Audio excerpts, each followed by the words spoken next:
Il est important de comprendre que Dieu est un esprit éternel. Jean 4, 24. Il est un seul Dieu. Deutéronome 6, 4. Qui a toujours existé en trois personnes distinctes. Le Père, le Fils et le Saint-Esprit. Il n'a pas de corps physique, bien que le Fils se soit incarné. Une doctrine est fausse si elle nie la Trinité, si elle considère Dieu le Père comme un homme, ou si elle nie l'humanité et la déité du Christ. Je vous invite à lire 2 Jean 1,7.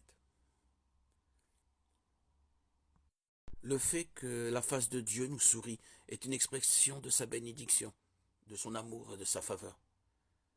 Que l'Éternel fasse luire sa face sur toi et qu'il t'accorde sa grâce. Nombre 6, 25. Psaume 83, 7, 19. Lorsque nous nous rapprochons de Dieu, nous sommes bénis par sa faveur éclatante.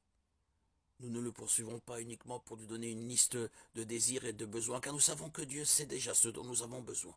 Matthieu 6, 7, 8, 32, 33.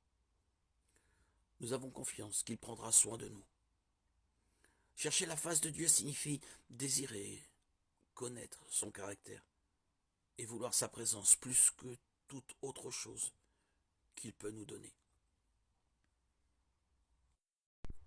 Lorsque nous nous approchons de Dieu dans la prière, nous cherchons sa face. Qui pourra monter à la montagne de l'Éternel? Qui s'élèvera jusqu'à son lieu saint? Celui qui a les mains innocentes et le cœur pur. Celui qui ne livre pas son âme au mensonge et qui ne jure pas pour tromper. Il obtiendra la bénédiction de l'Éternel, la miséricorde du Dieu de son salut. Voilà le partage de la génération qu'il invoque, de ceux qui cherchent ta face, la face de Jacob. Psaume 24, 3, 6. Un aspect clé de la nature de Dieu est son immuabilité. Il ne change pas, étant le même hier, aujourd'hui et éternellement. Hébreux 13, 8.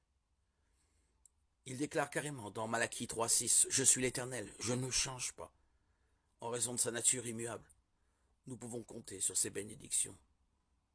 Toute grâce excellente et tout don parfait descendent d'en haut, du Père des Lumières, chez lequel il n'y a ni changement, ni ombre de variation. Jacques 1, 17.